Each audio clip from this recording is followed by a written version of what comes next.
Изменението на климата е повод за безпокойство в целия свят след увеличаването на концентрациите на парникови газове, повишаването на температурите в световен мащаб и все по-тежките метеорологични явления.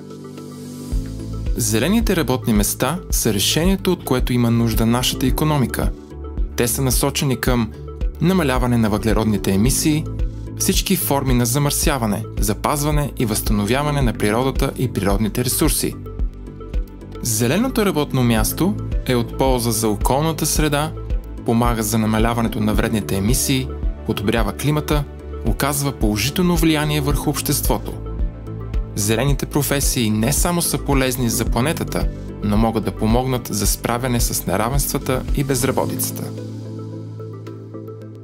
Експерти в областта на устойчивото развитие и най-голямата образователна институция в столицата работят заедно, за да създадат платформа и инициативи за професионалното изграждане на специалисти, подготвени за заемането на зелени работни места за по-устойчиво бъдеще.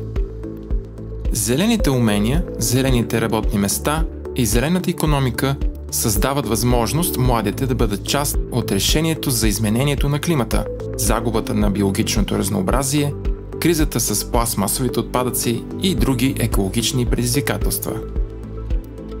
Създаването на зелено работно място е възможно във всички сектори, от традиционните до развиващите се такива.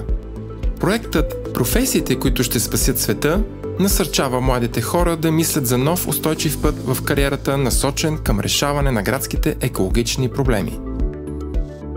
Проект "Професиите, които ще спасят света" се изпълнява с финансовата подкрепа на Столична община, програма Европа 2023 от фондация Каузи в партньорство с Стопански факултет на Софийски университет Свети Климент Охридски.